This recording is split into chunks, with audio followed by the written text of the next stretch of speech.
인생의 전환점을 오늘 본문에 등장하는 예루살렘 입성으로 이야기합니다. 예루살렘은 어떤 곳일까요? 예수의 족보를 보면 두 명의 중심되는 인물이 있는데 바로 아브라함과 다윗입니다. 마태복음 1장 17절에 그런즉 모든 대수가 아브라함부터 다윗까지 14대요 다윗부터 바벨론으로 사로잡혀 갈 때까지 14대요 바벨론으로 사로잡혀간 후부터 그리스도까지 14대더라 라고 기록되어 있습니다. 여기 등장하는 아브라함과 다윗, 이 둘과 연결되어진 곳이 곧 예루살렘입니다. 창세기 22장 14절 말씀에 아브라함이 그 땅 이름을 여호와 이레라 하였으므로 오늘날까지 사람들이 이르기를 여호와의 산에서 준비되리라 하더라 라고 말씀합니다. 아브라함이 이삭을 제물로 드렸던 장소가 모리아 산인데 이 산에서 아브라함이 여호와 이레라고 고백했습니다. 여기까지 준비하셨다라고 고백하는 이 여호와의 산이 곧 예루살렘입니다. 또 역대하 3장 1절 말씀에 솔로몬이 예루살렘 모리아 산에 여호와의 전 건축하기를 시작하니 그곳은 전에 여호와께서 그의 아버지 다윗에게 나타나신 곳이요 여부스 사람 오르난의 골짜기 타작마당에 다윗이 정한 곳이라 라고 기록되어 있습니다. 하나님께서 다윗에게 나타나신 곳, 성전을 건축하기 위한 곳, 바로 예루살렘입니다. 또한 하나님의 임재를 상징하는 법궤가 있던 곳 또한 예루살렘입니다. 이곳은 찬양이 회복되는 자리가 되었고 하나님의 임재의 약속과 상징이 있는 곳이 되었습니다. 오늘 예수는 이러한 예루살렘을 향해 걸어가고 있습니다. 그는 이제 더 이상 자신을 숨기지 않습니다. 자신이 누구인지, 자신의 죽음을 이야기하고 자신의 부활을 말하며 그렇게 하나님의 뜻이 어디에 있는지 분명히 밝히십니다. 이러한 예루살렘을 향한 예수의 걸음의 의미가 무엇일까? 첫째로 이러한 예수의 걸음은 하나님께는 약속의 성취를 위한 걸음이 된다라는 겁니다. 본문 2절에서 5절까지의 말씀을 보면 나귀 새끼를 타시는 예수의 모습이 기록되어져 있습니다. 그런데 이런 모습도 4절 말씀처럼 이는 선지자를 통하여 하신 말씀을 이루려 하심이라 라고 기록되어져 있습니다. 선지자를 통해 하신 하나님의 말씀을 이루기 위해서 예수님께서 나귀 새끼를 타셨다라는 겁니다. 예루살렘을 향해 가는 예수님의 걸음은 바로 하나님의 약속을 지키기 위한 걸음이라는 겁니다. 그러나 하나님의 말씀을 성취하기 위한 이 걸음은 늘 그 모습이 영광스러운 모습만은 아니었습니다. 어느 때는 초라하기도 했고 어느 때는 어색한 모습으로 나타나기도 했습니다. 우리는 하나님을 전지전능하다라고 고백합니다. 그런데 이런 전지전능하신 하나님께도 연약한 부분이 있습니다. 그것은 다름 아닌 바로 하나님 자신입니다. 조금 더 이야기를 하자면 이 말은 하나님이 연약한 분이시다라는 것이 아니라 하나님께서 맺으시고 스스로 하신 그 약속을 위해 혹여나 하나님의 하나님 되심이 가려진다고 할지라도 하나님의 하나님 되심이 가려진다고 할지라도 그 약속을 끝까지 지키시는 분이시다라는 겁니다. 출애굽기를 보면 애굽을 탈출한 이스라엘 백성들이 모세가 시내산에 올라가 있는 동안에 하나님 앞에서 우상을 만들어 범죄하는 사건이 등장합니다. 이러한 이스라엘을 향해 하나님께서 출애굽기 32장 9절과 10절 말씀을 통해 이와 같이 말씀하셨습니다. 여호와께서 또 모세에게 이르시되 내가 이 백성을 보니 목이 뻣뻣한 백성이로다. 그런즉 내가 하는 대로 들으라. 내가 그들에게 진노하여 그들을 진멸하고 너를 큰 나라가 되게 하리라 라고 말씀합니다. 하나님은 자신 앞에 범죄한 이스라엘을 보시며 모세에게 이들을 진멸하고 모세 너를 통해 큰 나라를 세우겠다라고 말씀하셨습니다. 이런 말씀을 하시는 하나님을 향해 모세는 다음과 같이 항변합니다. 모세가 그의 하나님 여호와께 구하여 이르되 여호와여 어찌하여 그 큰 권능과 강한 손으로 애굽 땅에서 인도하여 내신 주의 백성에게 진노하시나이까? 어찌하여 애굽 사람들이 이르기를 여호와가 자기의 백성을 산에서 죽이고 지면에서 진멸하려는 악한 의도로 인도해 내었다고 말하게 하시려 하나이까? 주의 맹렬한 노를 그치시고 뜻을 돌이키사 주의 백성에게 이 화를 내리지 마옵소서라고 그가 항변합니다. 모세는 지금 이스라엘 백성을 진멸하시면 출애굽하게 하신 하나님이 자기 백성을 죽이고 진멸하려는 악한 의도로 인도해 내었다고 애굽 사람들이 하나님을 오해하고 곡해할 것이라고 하나님께 항변합니다. 하나님 앞에 우상을 만들어 섬긴 이스라엘이지만 하나님께서 이러한 자신들에게 하신 약속이 있다라는 것을 근거로 이 화를 돌이켜달라고 그는 간청하고 있습니다. 13절 말씀에 주의 종 아브라함과 이삭과 이스라엘을 기억하소서.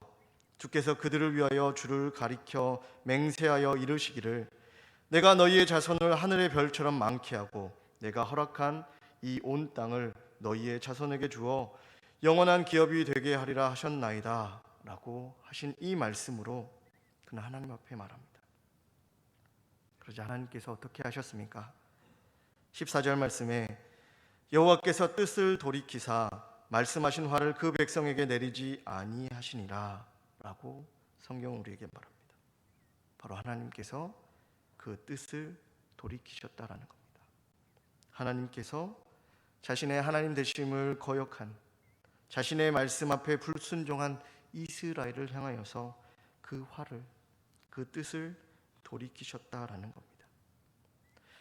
사랑하는 성도 여러분, 이 사건을 통해 우리는 하나님이 어떠한 분인가를 볼 수 있습니다. 하나님께서 맺으신 그 약속을 언제나 지키시는 분이십니다. 그 자리가 설령 낮은 자리라고 할지라도 하나님 앞에서 그의 백성들이 수치를 당하게 만들지라도 하나님께서는 그 약속을 신실하게 이루시는 분이시다라는 겁니다. 성전을 향해 어린 나귀 새끼를 타고 나아가는 예수의 모습은 이러한 하나님의 성품을 우리에게 잘 보여주고 계십니다. 만왕의 왕이시고 천지를 창조하신 이가 볼품없는 나귀 새끼를 타고 나아갑니다. 가난한 자들이 입고 있던 겉옷을 벗어 깔아놓은 그 길을 따라 나아갑니다.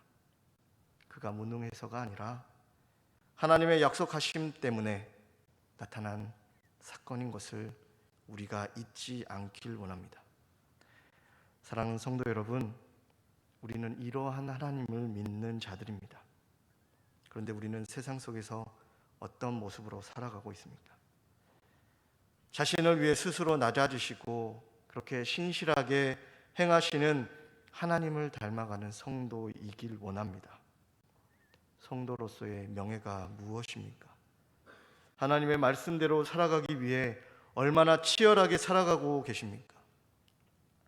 약속을 위해 한없이 낮아지시는 하나님, 그 하나님 보시기에 부끄럽지 않는 삶을 살아가는 저와 여러분들 되기를 주님의 이름으로 축원합니다.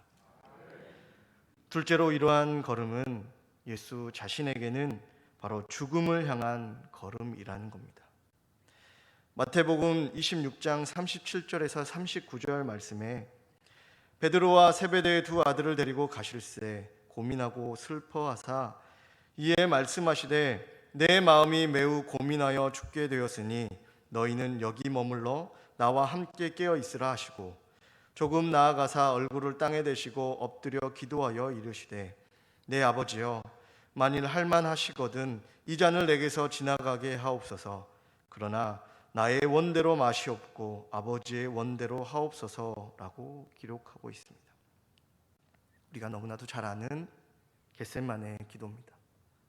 그런데 예수님께서 이 기도를 하실 때 고민하고 슬퍼하셨다라고 표현되어 있습니다. 여기 고민하다라는 헬라어 리페이스는 마음의 갈피를 잡을 수 없어 괴롭게 된 상태를 뜻합니다. 또한 슬퍼하사라는 뜻의 아데모네이는 매우 슬퍼하여 근심하는 상태를 나타내는 말입니다. 즉 예수님께서 하신 겟세마네의 기도는 마음의 갈피를 잡을 수 없을 만큼 괴롭고 슬퍼서 근심 중에 하신 기도라는 겁니다. 왜 예수님께서 이렇게 마음의 갈피를 잡을 수 없을 만큼 괴롭고 슬퍼하고 계십니까? 왜 이런 마음으로 하나님께 기도를 드리고 있습니까? 바로 이제 그는 죽음을 향해 나아가야 하기 때문에 그렇습니다. 예수의 편에서 성전을 향해 예루살렘을 향해 가는 이 걸음은 곧 죽음을 향해 나아가는 걸음이라는 겁니다. 그런데 이러한 예수의 마음과 다르게 예수님을 향해 제자들과 백성들은 이렇게 소리칩니다. 본문 8절과 9절 말씀에 무리의 대다수는 그들의 겉옷을 길에 펴고 다른 이들은 나뭇가지를 베어 길에 펴고 앞에서 가고 뒤에서 따르는 무리가 소리 높여 이르되 호산나 다윗의 자손이여 찬송하리로다.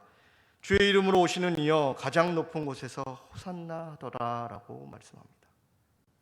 여기 호산나라는 말은 지금 구원하소서라는 의미를 가지고 있는 말입니다. 그런데 백성이 고백하는 이 호산나, 지금 구원해 달라라는 이 호산나, 그 구원은 예수가 무엇을 해야 얻을 수 있는 구원입니까? 바로 십자가 죽음으로 얻을 수 있는 것입니다.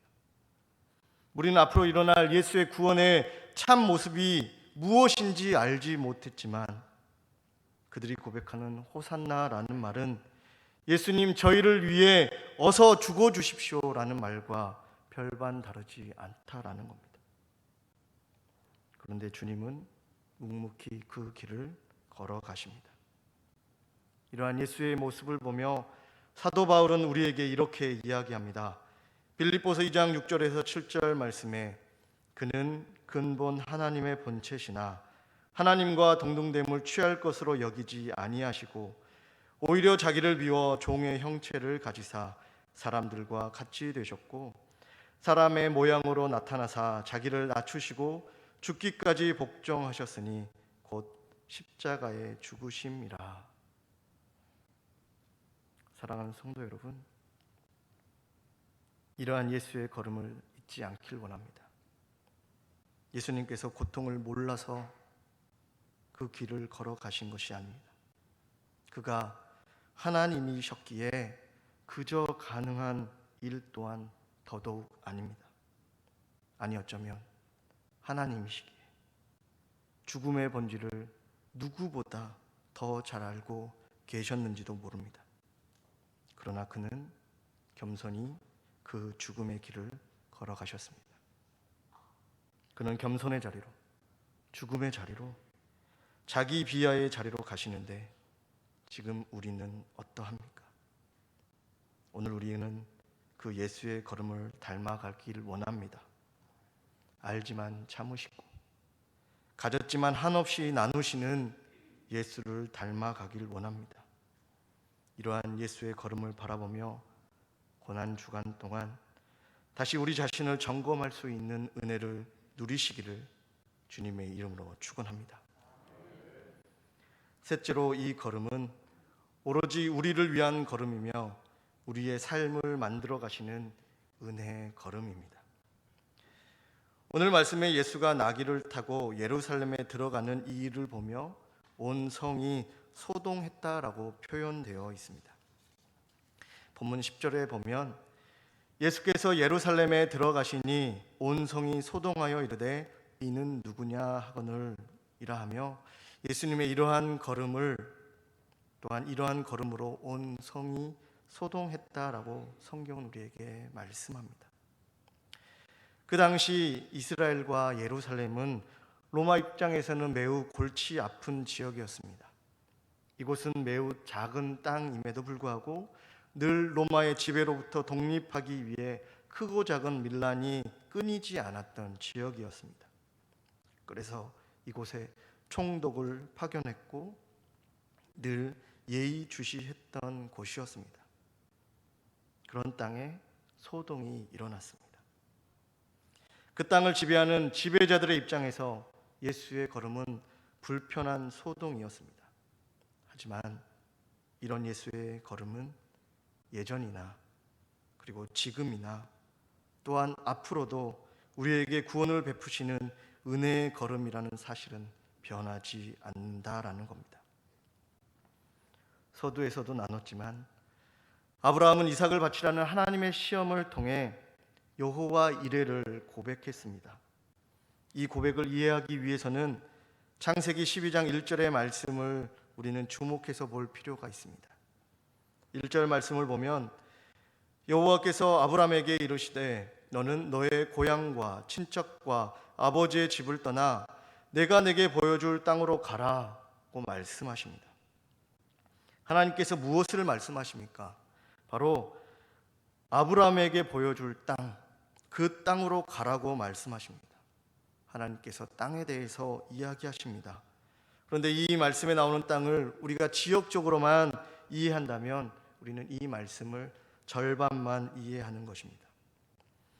약속의 땅이라 말하는 가나안 땅에 기근이 찾아왔을 때 남방으로 향하는 아브라함을 하나님께서는 벌하지 않으십니다. 오히려 그 사건을 통해 하나님이 어떠한 분인가를 보이셨습니다. 아브라함의 인생은 바로 하나님을 알아온 인생이라는 겁니다. 하나님이 누구신지 보여주셨습니다. 태가 다친 자신의 아내의 몸을 통해서도 아들을 얻게 하시는 생명의 주인이 누구인가를 알게 하셨습니다. 애굽의 바로보다 주변의 왕들보다 강한 이가 누구신지 또한 깨닫게 해주셨습니다. 이렇게 하나님을 알아온 아브라함이 고백하는 것이 바로 창세기 22장 14절의 말씀, 아브라함이 그 땅 이름을 여호와 이레라 하였으므로 오늘날까지 사람들이 이르기를 여호와의 산에서 준비되리라 하더라 라는 이 말씀이라는 겁니다. 여기 나오는 땅의 이름이 여호와 이레입니다. 하나님께서 여기까지 준비하셨다라는 땅이며 바로 하나님께서 보여주시겠다고 하신 땅입니다. 하나님이 어떠한 분인가를 알게 하시고 하나님을 믿는 자가 누리는 은혜가 무엇인지 깨닫게 하시는, 그렇게 하나님께서 준비하시고 이끄시는 땅이 바로 그가 고백하는 약속의 땅 여호와 이레라는 겁니다. 오늘 말씀에 이러한 여호와 이레의 땅으로, 그 고백으로 예수님께서 걸어가십니다. 우리에게 준비하신 그 약속을 위해서 말입니다. 단순한 소동의 걸음이 아니라 구원의 걸음으로 그가 걸어가십니다. 여기까지 준비하신 진정한 구원을 위해 하나님께서 여기까지 준비하셨다라는 여호와 이레의 표현만큼 이 예수의 걸음과 닮은 고백이 또 어디에 있겠습니까? 다윗은 또한 어떠합니까? 다윗은 예배를 회복했습니다. 예배의 중심에는 하나님의 임재가 있습니다. 이러한 하나님의 임재를 상징하는 법궤를 두었던 곳이 예루살렘이었고 그곳에 하나님의 전을 건축하고자 했습니다. 그리고 그곳에서 하나님을 향한 온전한 예배와 찬양이 선포되었습니다. 이사야 42장 21절 말씀에 이 백성은 내가 나를 위하여 지었나니 나를 찬송하게 하려 함이니라 라고 하나님께서 우리를 향해 말씀하십니다. 우리의 존재 이유는 바로 하나님을 찬송하는 데 있다고 하나님께서 말씀하십니다. 그러나 죄인은 하나님 앞에 나아가지 못합니다. 찬송하지 못합니다. 그런데 예수가 걸어가심으로 그렇게 우리를 하나님 앞에 찬송하도록, 하나님의 창조를 누릴 수 있도록 우리를 구원하셨습니다. 사랑하는 성도 여러분, 예수의 이 걸음은 그저 시끄러운 소동의 걸음이 아닙니다. 그저 매년 찾아오는 불편한 행사와 같은 것이 아닙니다. 우리에게 하나님을 알게 하시는 걸음이고 여기까지 준비하신 여호와 이르의 걸음이며 또한 우리가 존재하게 하시는, 우리가 존재해야 하는 이유를 깨닫게 하시는 걸음입니다. 사랑하는 성도 여러분, 하나님께서 아브라함에게 자신을 알리신 것처럼 하나님께서도 우리에게 하나님을 알리시고 우리를 준비하신 그곳까지 가게 하십니다. 그리고 우리의 존재 이유를 깨닫게 하시고 그 삶을 살아가게 하십니다. 그리고 그 중심에 예수의 걸음이 있다라는 것을 잊지 않길 원합니다. 단순히 어느 한 지역, 이스라엘이라는, 예루살렘이라는 그 땅으로 나아가는 것이 아니라 하나님의 약속과 하나님의 말씀의 의미를 온전히 성취되어지는 걸음이라는 것을 우리는 잊지 않길 원합니다. 이러한 예수의 걸음 이후, 그가 성전에 입성한 이후 하신 첫 번째 일이 무엇입니까? 바로 성전을 정화하셨다라는 겁니다.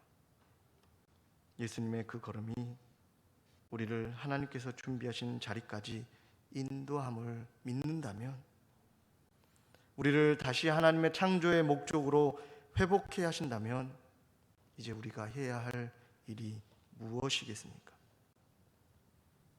오늘 우리는 다시 우리의 삶을 점검하며 정화하며 그분을 따라 나아가길 원합니다. 왠지 마음 한편이 불편한 고난 주간이 아니라 우리 삶의 소동으로 있는 그저 연례 행사와 같은 고난 주간이 아니라 다시 하나님의 준비하심을 향해, 우리의 삶의 목적을 향해 우리의 삶을 정화하며 점검하며 그렇게 하나님 앞에 나아가길 원합니다. 하나님께서 우리의 인생을 위해 걸어가십니다. 예수님께서 우리의 삶을 위해 걸어가십니다. 그의 걸음이 우리가 걸어가야 할 인생의 방향입니다. 하나님의 성도로서 우리 삶에 대해 다시 결단하길 원합니다. 그 은혜를 다시 기억하며 살길 원합니다. 하나님의 목적과 하나님의 약속을 향해 다시 바라보며 그 길을 함께 걷겠노라고 다시 결단하며 나아가길 원합니다. 우리 안에 익숙하게 찾아오는 고난 주간이 아니라 나의 것을, 나의 욕심을, 나의 삶을 제한하는 불편한 고난 주간이 아니라 다시 하나님의 준비하심을 따라, 그 하나님의 약속하심에 따라 이곳까지 예비하시고 준비하신 그 은혜를 따라 우리의 욕심이 아닌 하나님의 뜻을 따라 걸어갈 수 있는 저와 여러분들 되길 원합니다. 그리고 그 걸음 속에 예비하신 하나님의 은혜를 누리길 원합니다. 사랑하는 성도 여러분, 오늘 우리가 고난 주간을 맞이합니다. 우리는 이 고난 주간을 소동으로 바라보십니까? 아니면 예수님의, 하나님의 준비하신 길로 바라보십니까? 우리 안에 욕심과 우리 안에 습관과 우리 안에 뜻이 아닌 하나님을 바라보며 나아가길 원합니다. 이 시간 우리의 삶을 다시금 결단하며 주님을 바라보며 그 목적하심을 따라 살아가겠노라고, 불편함이 아닌 하나님을 기억하며 다시금 하나님 찾겠노라고 오늘 우리가 그 걸음을 함께 걸어가길 원합니다. 이 한 주간 고난의 길을 묵묵히 걸어가신 주님과 함께 결단하며 그 은혜를 누리며 살아가는 저와 여러분들 되기를 주님의 이름으로 축원합니다. 함께 기도하겠습니다. 사랑의 주 하나님, 감사합니다. 우리의 삶을 하나님의 약속하신 그 땅으로, 그 준비하신 그곳으로 인도하여 주시니 너무나도 감사합니다. 하나님, 우리가 이 시간을 작은 소동으로 바라보지 않길 원합니다. 우리의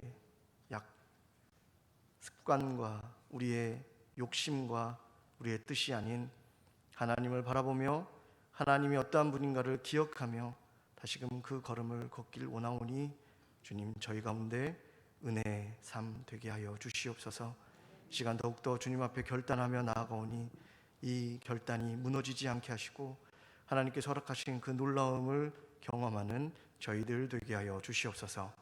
모든 것을 감사드리며 거룩하신 예수님의 이름으로 기도합니다. 아멘.